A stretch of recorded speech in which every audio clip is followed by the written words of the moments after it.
स्वागत है आप सभी का मेरे YouTube channel the aspirants connection में। दोस्तों, आई होप कि आप लोग स्वस्थ होंगे। तो दोस्तों, आज का टॉपिक है होशंगाबाद। होशंगाबाद के हम विभिन्न टॉपिक को पढ़ते हुए आगे और भी जो प्रागैतिहासिक स्थल हैं उसको भी पढ़ेंगे, जैसे भीमबेटका, चक्रधरपुर, बेलारी। इन सब को डिस्कस करते हुए हम चैप्टर के अंत में इनसे रिलेटेड जो MCQs बनेंगे उसको डिस्कस करते हुए हम लोग इस चैप्टर को ख़त्म करेंगे। ठीक है दोस्तों, चलिए आज का जो लेक्चर है उसे हम शुरू करते हैं। तो पहला पॉइंट है दोस्तों, होशंगाबाद के चित्रों की खोज किसने और कब की थी? तो दोस्तों, मनोरंजन घोष ने 1922 ईस्वी में करी थी। ठीक है दोस्तों, अगले पॉइंट की तरफ चलते हैं। दोस्तों, अगला पॉइंट है, होशंगाबाद किस नदी के तट पर स्थित है? तो दोस्तों, ये नर्मदा नदी के तट पर स्थित है। ठीक है दोस्तों, अगले पॉइंट की तरफ चलते हैं। दोस्तों देखिए दोस्तों, यह होशंगाबाद मध्य प्रदेश में स्थित एक जो गुफा में चित्र प्राप्त हुआ है, जिराफ समूह का चित्र, वहाँ ये दर्शाया गया है, देख लीजिए। अब हम आगे चलते हैं। अगला पॉइंट है दोस्तों, होशंगाबाद किस प्रदेश में स्थित है? तो दोस्तों, होशंगाबाद मध्य प्रदेश में स्थित है। अगला पॉइंट है दोस्तों, होशंगाबाद क्षेत्र की आदमगढ़ पहाड़ी में स्थित चित्र है। तो ये प्रागैतिहासिक काल के चित्र हैं। ठीक है दोस्तों, अगले पॉइंट की तरफ चलते हैं। तो दोस्तों, हम अब कुछ प्रागैतिहासिक शिला चित्रों के महत्वपूर्ण केंद्र, उसकी खोजकर्ता और कब खोजे थे उसको थोड़ा डिस्कस करते हुए आगे चलेंगे। तो पहला जो केंद्र है मिर्ज़ापुर। तो दोस्तों, मिर्ज़ापुर जो आपका है वो किसने खोजा था? तो दोस्तों, कार्लाइल ने खोजा था। कब दोस्तों? 1880 ईस्वी में। ठीक है दोस्तों, दूसरा जो प्रागैतिहासिक स्थल है बेलारी। तो बेलारी दोस्तों किसने खोजा था? F. फासेट ने 1892 ईस्वी में इसकी खोज की थी। ठीक है दोस्तों, अगला जो टॉपिक है दोस्तों, सिंघनपुर। तो दोस्तों, सिंघनपुर की जो खोज की थी वह C.W. एंडरसन ने 1910 ईस्वी में खोजी थी। ठीक है, अगला जो प्रागैतिक स्थल है वो पंचमढ़ी है। ठीक है दोस्तों, पंचमढ़ी की खोज किसने की थी? D.S. गार्डन ने। कब की थी? 1936 ईस्वी में। भीमबेटका किसने की थी? B.S. वाकड़कर ने 1958 ईस्वी में। ठीक है दोस्तों, अगला पॉइंट है, होशंगाबाद किसने खोज की थी? मनोरंजन घोष ने। और कब? 1922 ईस्वी में। बांदा किसने की थी? C.A. सिल्वेरॉड ने 1907 ईस्वी। ठीक है दोस्तों, अब अगले पॉइंट को डिस्कस करते हुए चलते हैं। अगला पॉइंट है, जिराफ समूह किस गुफा में चित्रित मिलता है दोस्तों? तो ये होशंगाबाद की गुफाओं में चित्रित मिलता है। ठीक है दोस्तों, होशंगाबाद क्षेत्र की आदमगढ़ पहाड़ियों में दोहरी रेखाओं में जो महामहिष की आकृति अंकित है उसकी माप क्या है दोस्तों? तो उसकी माप दोस्तों 10 फीट लंबी और 6 फीट चौड़ी है। ठीक है दोस्तों, अगले पॉइंट की तरफ चलते हैं। दोस्तों, होशंगाबाद में कुल कितनी शिलाश्रयों से प्रागैतिहासिक चित्र प्राप्त होते हैं दोस्तों? तो 1 दर्जन प्रागैतिहासिक चित्र प्राप्त होते हैं। ठीक दोस्तों, गहरी लाल रेखाओं में विचित्र मानव कृतियों के नीचे मयूर का अंकन कहाँ मिलता है दोस्तों? यह होशंगाबाद के आदमगढ़ पहाड़ी के शिलाश्रय संख्या 4 में मिलता है। ठीक है दोस्तों, अगला पॉइंट है दोस्तों, वन देवी का सुंदर चित्र कहाँ से प्राप्त होता है? तो यह होशंगाबाद से प्राप्त होता है। ठीक है, और जो 4 फीट लंबाई में हल्के पीले रंग से एक विशाल हाथी का चित्र किस गुफा से प्राप्त होता है दोस्तों? तो यह होशंगाबाद से प्राप्त होता है। अगला पॉइंट है दोस्तों, अब अगले प्रागैतिहासिक स्थल भीमबेटका को देखेंगे, उनके जो महत्वपूर्ण बिंदु है उसको भी डिस्कस करते हुए चलेंगे। तो पहला पॉइंट है, भीमबेटका गुफा के चित्रों की खोज सर्वप्रथम किसने और कब की थी दोस्तों? तो दोस्तों, यह विक्रम विश्वविद्यालय उज्जैन के प्रोफेसर V.S. वाकड़कर ने 1958 ईस्वी में करी थी। ठीक है दोस्तों, अब हम अगले पॉइंट की तरफ चलते हैं। अगला पॉइंट है दोस्तों, भीमबेटका गुफा की खोज कार्य हेतु डॉक्टर विष्णु श्रीधर वाकड़कर, जिसे शॉर्ट में क्या बोलते हैं, V.S. वाकड़कर, को भारत सरकार ने पद्मश्री अवार्ड से कब सम्मानित किया था दोस्तों? तो वर्ष 1975 ईस्वी में उनको पद्मश्री अवार्ड से सम्मानित किया था। ठीक है दोस्तों, अगला पॉइंट है दोस्तों, भीमबेटका की गुफा कहाँ स्थित है? तो ये मध्य प्रदेश के रायसेन जिले में स्थित है। ठीक है दोस्तों, अब देखिए दोस्तों, ये चित्र दिया है भीमबेटका का है, जिसमें शिकारी नृत्य करते हुए दर्शाया गया है। अब अगले पॉइंट को देखते हैं दोस्तों। अगला पॉइंट है, भीमबेटका किस शहर के पास स्थित है? तो यह भोपाल के पास स्थित है। ठीक है दोस्तों, दोस्तों ये सब जो पॉइंट्स है अच्छे से अपना रिवाइज करते चलिएगा, क्योंकि लास्ट में हम लोग एमसीक्यूज करेंगे, आप लोग भी देखिएगा आप लोग का कितना सही होता है। ठीक है दोस्तों, अगला पॉइंट है भीमबेटका की पाषाण गुफा स्थित है, तो विंध्याचल की पहाड़ियों में स्थित है। ठीक है दोस्तों, भीमबेटका क्या है, तो ये पहाड़ी है। भारत में सर्वाधिक संख्या में चित्र कहाँ पाए जाते हैं दोस्तों, ये भीमबेटका की गुफाओं में पाए जाते हैं। ठीक है, तो अगले पॉइंट की तरफ चलते हैं। अगला पॉइंट है भीमबेटका नमक पहाड़ी में कितनी गुफाएं पाई गई हैं, तो दोस्तों भीमबेटका में 600 गुफाएं पाई गई हैं। ठीक है दोस्तों, और भीमबेटका में कुल कितनी गुफाओं में चित्र प्राप्त होते हैं, तो दोस्तों भीमबेटका के जो 600 गुफाएं हैं उनमें सिर्फ 275 गुफाओं में ही चित्र प्राप्त होते हैं। ठीक है दोस्तों, किस गुफा को जुरॉक शेल्टर कहा जाता है, तो दोस्तों भीमबेटका की गुफा को जुरॉक शेल्टर कहा जाता है। ठीक है दोस्तों, भीमबेटका गुफा के चित्र हैं तो कैसे हैं, सांप्रदायिक सभा के हैं। ठीक है दोस्तों, अगला पॉइंट है पूरा पाषाण काल के दौरान बने भीमबेटका के चित्र हैं, मतलब पूरा पाषाण के काल के जो बने भीमबेटका के चित्र में क्या क्या आप किन का चित्र बनाया गया है, तो दोस्तों हाथी का, जंगली सांड और बाघ के चित्र बनाए मिलते हैं। ठीक है, बनाए गए मिलते हैं वहाँ पे। ठीक है, अगला पॉइंट है दोस्तों भीमबेटका में प्राप्त होने वाले शैल चित्र अधिकतर कहाँ मिले हैं, तो दोस्तों ये दीवार और छतों पर पाए गए हैं। ठीक है दोस्तों, अगला पॉइंट है भीमबेटका के गुहा चित्रों में सबसे अधिक कौन सा रंग प्रयोग किया गया है, तो दोस्तों लाल यानी गेरुआ रंग का प्रयोग सर्वाधिक हुआ मिलता है। ठीक है दोस्तों, अगला पॉइंट है भीमबेटका की शिला उत्कीर्ण चित्रकारी किस अवधि की है, तो दोस्तों यह मेसोलिथिक या मध्यपाषाण काल की है। ठीक है, भीमबेटका लखनिया दरी पंचमढ़ी प्रसिद्ध है, इसके लिए दोस्तों प्रागैतिहासिक चित्र के लिए यह प्रसिद्ध है। ठीक है, अगले पॉइंट की तरफ चलते हैं। तो अब दोस्तों हम कुछ प्रागैतिहासिक चित्र और उसके स्थल को डिस्कस कर लेंगे, कौन से चित्र कहाँ प्राप्त हुए हैं। ठीक है, यह भी बहुत ही महत्वपूर्ण है, आने वाले एग्जाम्स में आपको इनमें से जरूर देखने को मिलेंगे। ठीक है दोस्तों, चलिए हर एक पॉइंट को डिस्कस कर लेते हैं। जैसे दोस्तों प्रागैतिहासिक चित्रों में घायल सुअर का चित्र कहाँ से मिला है, तो यह भंडारिया मिर्ज़ापुर से प्राप्त हुआ है। ठीक है दोस्तों, ये दोस्तों और महामहिष कहाँ से प्राप्त हुआ है, आदमगढ़ के होशंगाबाद से। ठीक है, गैंडे का आखिर चित्र कहाँ से प्राप्त हुआ है दोस्तों, तो यह घोड़मगर मिर्ज़ापुर से प्राप्त हुआ है। ठीक है, और पहिएदार गाड़ी का चित्र कहाँ से प्राप्त हुआ है, विंडम मिर्ज़ापुर से प्राप्त हुआ है। ठीक है दोस्तों, 12 सिंगे का आखेड़, ठीक है दोस्तों, ये कहाँ से प्राप्त हुआ है, लिखुनिया मिर्ज़ापुर से प्राप्त हुआ है। ठीक है दोस्तों, मयूर का चित्र दोस्तों आपका यह आदमगढ़ होशंगाबाद से प्राप्त हुआ है। ठीक है, आदिम वन देवी का जो चित्र है दोस्तों ये आदमगढ़ होशंगाबाद से प्राप्त हुआ है। ठीक है, घायल भैंसा का चित्र यह कहाँ से प्राप्त हुआ है, सिंघनपुर छत्तीसगढ़ से प्राप्त हुआ है। और जो अगला जो चित्र है दोस्तों जिराफ समूह यह आदमगढ़ की पहाड़ी होशंगाबाद से प्राप्त हुआ है। कंगारू का चित्र सिंघनपुर से छत्तीसगढ़, हाथी का शिकार ये लिखुनिया मिर्ज़ापुर से प्राप्त हुआ है, और जो शिकार नृत्य है ये भीमबेटका मध्य प्रदेश से प्राप्त हुआ है।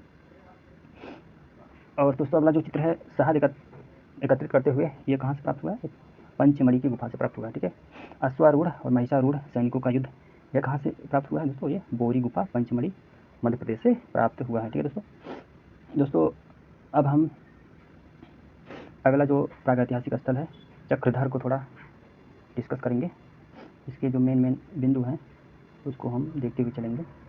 चलिए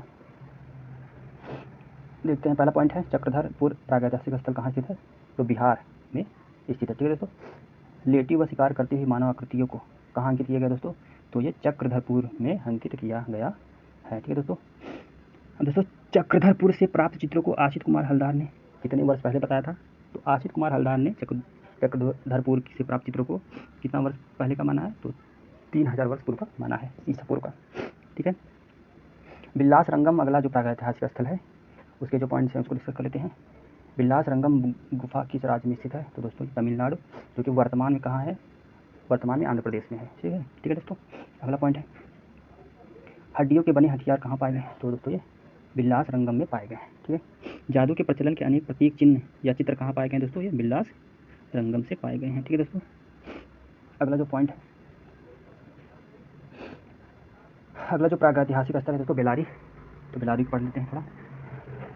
दक्षिण भारत का कौन सा केंद्र प्रागैतिहासिक चित्रों के लिए प्रसिद्ध है, तो दोस्तों ये बेलारी। ठीक है, बेलारी कहाँ स्थित है दोस्तों, तो ये कर्नाटक में स्थित है। कहाँ स्थित है बेलारी, कर्नाटक में। ठीक है, सन 1892 ईस्वी में बेलारी के शैल चित्रों को किसने खोजा था, तो एफ फासेट ने खोजा था। ठीक है दोस्तों, एफ फासेट ने खोजा था। तो दोस्तों अगले पॉइंट की तरफ चलते हैं।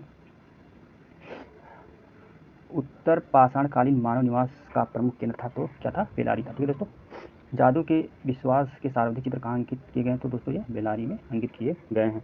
ठीक है, अगला पॉइंट है दोस्तों, 6 कोरों का सितारा कहाँ अंकित है? तो दोस्तों यह बेलारी की गुफाओं में अंकित है। ठीक है, कौन सी गुफा स्पेन की कोगुल गुफा की आदिम चित्रकला के समान है? तो दोस्तों आपका बेलारी की गुफा के समान है। कहाँ का? स्पेन की जो कोगुल गुफा है। ठीक है दोस्तों, तो अब दोस्तों अगला जो प्रागैतिहासिक स्थल है रायचूर, इसको देख लेते हैं। सन 1995 ईस्वी में रायचूर की ऋषि मुख पर्वत में चित्रों की खोज किसने की थी? तो दोस्तों यह लंदन विश्वविद्यालय के पुरातात्विक श्री एवं श्रीमती अल्चिन ने की थी। ठीक है दोस्तों, श्री और श्रीमती अल्चिन ने की थी। ठीक है, अल्चिन दंपत्ति ने रायचूर से प्राप्त चित्रों का समय बताया है। क्या बताया समय? कि यह 3000 ईसा पूर्व का है। ठीक है, अगला जो प्रागैतिहासिक स्थल है वायनाड के एडकल। तो दोस्तों वायनाड के एडकल कहाँ स्थित है? तो यह केरल में अवस्थित है। ठीक है, वायनाड के एडकल गुफा की खोज किसने और कब की थी? तो एफ फासेट ने 1901 ईस्वी में की थी। ठीक है दोस्तों, अगला जो पॉइंट है, बेलारी के समान जादू के अनेक चित्र कहाँ अंकित किए गए हैं? तो दोस्तों वायनाड के एडकल में अंकित किए हुए मिलते हैं। ठीक है, अगला जो पॉइंट है, सिर मनुष्य को सिर पर टोपी पहने कहाँ चित्रित किया गया है? तो दोस्तों यह वायनाड के एडकल में चित्रित किया हुआ मिलता है। तो दोस्तों अगला जो प्रागैतिहासिक स्थल है कोटा राजस्थान, इसको थोड़ा डिस्कस कर लेते हैं। राजस्थान में कोटा नगर से 22 किलोमीटर दूर दिल्ली मुंबई रेल मार्ग पर स्थित अलनिया नदी घाटी के शिलाश्रय चित्र किस काल के हैं? तो दोस्तों अलनिया नदी घाटी प्रागैतिहासिक काल के हैं। ठीक है, अगले पॉइंट की तरफ चलते हैं। दोस्तों अलनिया नदी घाटी के शिलाश्रय चित्र किस रंग से निर्मित है? तो दोस्तों ये गेरुआ रंग से निर्मित है। ठीक है दोस्तों, अगला पॉइंट है, तो दोस्तों ये देखिए ये चित्र है भीलवाड़ा राजस्थान का शैल चित्र है। ठीक है, अगला पॉइंट है, राजस्थान के कोटा में स्थित अलनिया नदी घाटी के चित्रों को किस नाम से संबोधित किया जाता है? दोस्तों सीता जी के मांडलों से इसको संबोधित किया जाता है। ठीक है दोस्तों, हिरण, शेर, भालू, बकरी, गाय, जंगली सांड के शिकार के दृश्य चित्रों के साथ मानव आकृतियों के चित्र की बहुत बहुलता से अंकन मिलता है। कहाँ मिलता है दोस्तों? ये अलनिया नदी के शिलाश्रयों में ये सब चित्र मिलता है। ठीक है दोस्तों अब हम प्रागैतिहासिक चित्रों का उद्देश्य क्या है एवं प्रेरक प्रवृत्तियाँ क्या हैं इसको थोड़ा डिस्कस कर लेते हैं। तो पहला पॉइंट है, प्रागैतिहासिक मानव के चित्रों की रचना के पीछे कौन सी भावना निहित थी? तो दोस्तों उसके पीछे, उसके चित्र बनाने के पीछे कौन सी भावना थी? भय, जादू, टोना टोटका, चीर स्मृति, विजय इत्यादि की भावना निहित थी। ठीक है दोस्तों, अगले पॉइंट की तरफ चलते हैं। प्रागैतिहासिक चित्रों में क्या परिलक्षित होता है? तो आदिमानव का दैनिक जीवन परिलक्षित होता है। ठीक है दोस्तों, अगला पॉइंट है, प्रागैतिहासिक मानव की दिनचर्या थी क्या थी? प्रागैतिहासिक मानव की दिनचर्या, आपको क्या करना था? उनको बस पशुओं को मारकर खाना था, उसके बाद उल्लास में नाचना गाना, यही सब उनका कार्य, पूरा दिन का कार्य दिनचर्या था। ठीक है दोस्तों, गुहावासी मानव ने अपनी सफलता के लिए अदृश्य शक्तियों की पूजा किन प्रतीक चिन्हों के माध्यम से आरंभ की? तो दोस्तों स्वास्तिक चिन्ह, खटकोड़, अंकों और रेखाओं के द्वारा यह किया जाता था। ठीक है दोस्तों, अगले पॉइंट की तरफ चलते हैं। अगला पॉइंट है दोस्तों, प्रागैतिहासिक चित्रों में उपलब्ध होते थे, क्या उपलब्ध होते थे? सृजनशीलता, मौलिक उद्भावना, स्वच्छंदता, शक्तिमत्ता, प्रयोगशीलता, निजी वैशिष्ट। ठीक है दोस्तों, यह सब उपलब्ध होते थे। ठीक है दोस्तों, अब अगला जो पॉइंट है, प्रागैतिहासिक चित्रों की प्रेरणा रही क्या रही? भावना, संवेग, अभिव्यक्ति की लालसा, विजय, जादू टोना, यह सब प्रेरणाएँ रही है प्रागैतिहासिक चित्रों की। ठीक है, क्योंकि दोस्तों ये सब जो प्रेरणाएँ थी तभी उन्होंने प्रागैतिहासिक चित्रों का उन्होंने अंकन किया। ठीक है दोस्तों, अगला जो टॉपिक है दोस्तों वो हम प्रागैतिहासिक चित्रों के विषय में पढ़ेंगे। ठीक है, उसके विषय क्या थे, किस विषय पर चित्र बनाए गए थे? ठीक है दोस्तों, प्रागैतिहासिक चित्र प्रधानतः किस विषय से संबंधित थे? तो वो आखेट, क्योंकि उस समय दोस्तों वो लोग आखेट ही किया करते थे अपना जीवन यापन करने के लिए। ठीक है दोस्तों, अगला पॉइंट है दोस्तों, प्रागैतिहासिक चित्रों के विषय क्या है? तो पशु, मानव और पक्षी। ठीक है, प्रागैतिहासिक मानव ने किन पशुओं का अंकन किया है? तो हिरण, बारहसिंगा, महिष, गैंडा, हाथी, घोड़ा, खरगोश, सुअर, इन पशुओं का अंकन प्रागैतिहासिक मानव ने किया। ठीक है दोस्तों, अगला पॉइंट है, प्रागैतिहासिक काल में पशुओं में सर्वाधिक अंकन किसका हुआ है? तो दोस्तों सर्वाधिक जो अंकन हुआ है हरिण यानी हिरण का हुआ है, उसके बाद बारहसिंगा का अंकन हुआ है। ठीक है दोस्तों, और अगला पॉइंट है दोस्तों पक्षियों में सर्वाधिक अंकन किसका हुआ है? तो दोस्तों पक्षियों में सर्वाधिक अंकन मयूर का यानी मोर का हुआ मिलता है। ठीक है दोस्तों। पारिवारिक दृश्यों में किन विषयों का अंकन मिलता है दोस्तों? पारिवारिक विषयों पर तो सहचर्य का, सहनर्तन का, प्रसाधन का, पशुपालन का, और शिशुपालन का, पशुपालन का दोनों, भोजन, गृहच्छादन, जल संचयन, अपहरण एवं कामाचार्य का। ठीक है दोस्तों। तो अगला पॉइंट है दोस्तों, प्रागैतिहासिक चित्रों में आखेट में प्रवृत्ति नहीं दिखाया गया है। तो दोस्तों स्त्रियों को नहीं दिखाया गया है। ठीक है दोस्तों, आखेट में। ठीक है। अगला पॉइंट है, नृत्य कला का आरंभ माना जाता है तो प्रागैतिहासिक काल से। ठीक है, वहाँ से नृत्य कला का आरंभ माना जाता है। वाद्य यंत्रों में अंकन मिलता है तो दोस्तों ढोल, मृगंध, डमरू, पंचतंत्री, गिटार, यह सब वाद्य यंत्र का अंकन हमें मिलता है। ठीक है। प्रागैतिहासिक चित्रों में प्रायः किन वृक्षों को चित्रित किया गया दोस्तों? तो पीपल को चित्रित किया गया है। अगला पॉइंट है दोस्तों, सरीसृपों में किसका अंकन नहीं मिलता? तो दोस्तों सर्प का अंकन नहीं मिला है। ठीक है, और सभी सरीसृपों का अंकन मिला लेकिन सर्प का नहीं मिला। ठीक है दोस्तों, याद रखे रहिए। प्रतीक के रूप में स्वास्तिक का अंकन सर्वप्रथम किस काल में मिलता है दोस्तों? तो यह प्रागैतिहासिक काल में मिलता है। ठीक है। प्रागैतिहासिक काल में जो मानव पशु पक्षी की आकृतियाँ किस शैली की थी दोस्तों? तो अलंकारिक शैली, लोक शैली की थी। ठीक है, अलंकारिक लोक शैली की थी। ठीक है।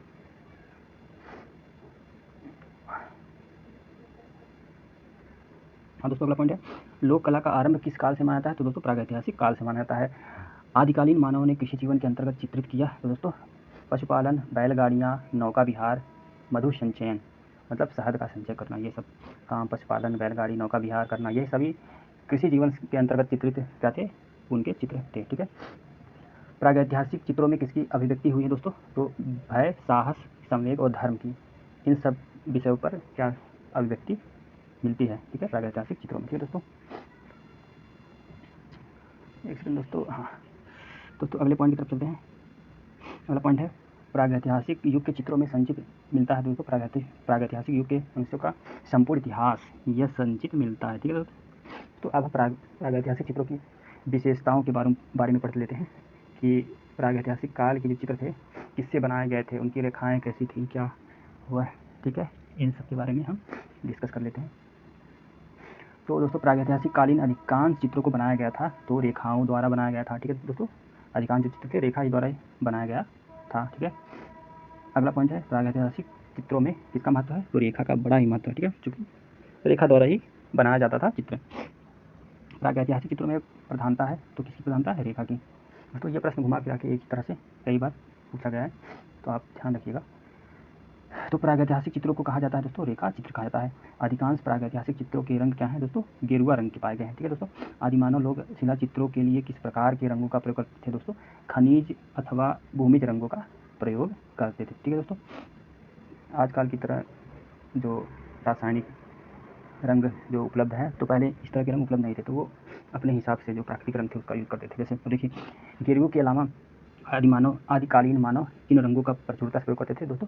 हिरोंजी, रामरज, खड़िया, इन सब रंगों का प्रयोग प्रचुरता से करते थे। प्रागैतिहासिक काल में रासायनिक रंगों का प्रयोग होता था तो किसका था वो? कोयला या काजल का। ठीक है, यही एकमात्र रासायनिक रंग था। ठीक है। प्रागैतिहासिक चित्र समानांतर निर्मित किए गए हैं तो गेरू व चारकोल से। ठीक है दोस्तों। प्रागैतिहासिक काल में आकृतियों के निर्माण में प्रयोग किया है सीधी रेखा, वक्र और आयताकार, यह ज्यामिति यूज हुआ है। ठीक है दोस्तों, यही ज्यामिति यूज हुआ है। आदिकालीन चित्रों में रेखाओं के अलावा और किस पद्धति का प्रयोग किया गया दोस्तों? तो छेपांकन मतलब छापा का यूज हुआ है। ठीक है दोस्तों, आगे चलिए देखते हैं। प्रागैतिहासिक चित्रों में दिखाई देता है, क्या दिखाई देता है? गति एवं सजीवता, ये तो चीज़ें हमको दिखाई देता है प्रागैतिहासिक चित्रों में। प्रागैतिहासिक चित्र क्या है दोस्तों? ये गुहा चित्र है, मतलब गुहा मतलब गुफा चित्र कह सकते हैं। ठीक है। तो दोस्तों अगला पॉइंट है, प्रागैतिहासिक चित्रकला किस सतह पर बनाई गई दोस्तों? चट्टानों को खुरदरी दीवारों पर बनाई गई थी। ठीक है दोस्तों, उस समय आज की तरह पेपर और ये सब आपका उपलब्ध नहीं थे, तो पत्थरों पर बनाते थे। ठीक है दोस्तों। आदिकालीन चित्र लाल, गेरू या हिरोंजी, काले, कोयला, काजल, काली, सफ़ेद, खड़िया रंग से रंगों को किस में मिलाकर बनाते थे दोस्तों? ये पशुओं की चर्बी में मिलाकर ये बनाते थे। ठीक है दोस्तों, ये सब रंग। प्रागैतिहासिक चित्रों के संदर्भ में निम्नलिखित में से कौन सा कथन सत्य है? तो दोस्तों प्रागैतिहासिक काल के जो चित्रों में क्या नहीं था? तो दमकता लाल रंग का यूज नहीं हुआ है, चमकीला नीला रंग नहीं यूज हुआ है और प्रफुल्ल हरा रंग नहीं यूज हुआ है। ठीक है, तो ये चीज़ प्रागैतिहासिक काल के चित्रों में नहीं हुआ है। ठीक है दोस्तों। लिम्फ संदेश का प्राचीनतम माध्यम निम्न में से किससे संदर्भित है? दोस्तों, गुफाओं में उकेरे गए चित्र से संदर्भित होता है। ठीक है, अगले पॉइंट्स की तरफ चलते हैं। अगला पॉइंट है प्रागैतिहासिक चित्रों में आकृतियों की सीमा रेखाओं को बनाया गया है। तो किससे बनाया गया है दोस्तों? नुकीले पत्थर, संभवतः चकमक जिसको बोलते हैं, चकमक पत्थर से खोद कर बनाया गया है। ठीक है दोस्तों, अगला पॉइंट है प्रागैतिहासिक चित्रकार अपनी तुलिका ब्रश को किससे बनाता था दोस्तों? किसी रेशेदार लकड़ी से, जैसे बांस, नरकुल आदि के एक सिरे को कूद कर बनाता था। ठीक है दोस्तों, आदिम चित्रकार रंगों को पशुओं की चर्बी से मिलाने के लिए प्याली के रूप में क्या प्रयोग करता था दोस्तों? तो ये पशुओं के पुट्टे की हड्डी जो प्याली के आकार की होती थी उसको वो यूज करता था। ठीक है दोस्तों, किसको? रंगों को मिलाने के लिए। ठीक है, छापा चित्रों का आरंभ किस काल से माना था दोस्तों? तो प्रागैतिहासिक काल से माना जाता है। तो दोस्तों, हमने आज सभी पॉइंट्स को डिस्कस कर लिया, जितने भी प्रागैतिहासिक स्थल थे उनके पॉइंट्स को देख लिए हैं दोस्तों। अब हम आने वाले सीरीज में, अगले वीडियो में हम बहुविकल्पी प्रश्नों को देखेंगे। जो भी हमने टॉपिक पढ़ा है उसी से रिलेटेड ये प्रश्न रहेंगे। तो फिर अब कल वाली वीडियो में हम आपको इन सभी प्रश्नों को डिस्कस कराएंगे। तो दोस्तों, आज के लिए इतना ही, फिर हम मिलेंगे अगले वीडियो में। तब तक के लिए नमस्कार, धन्यवाद।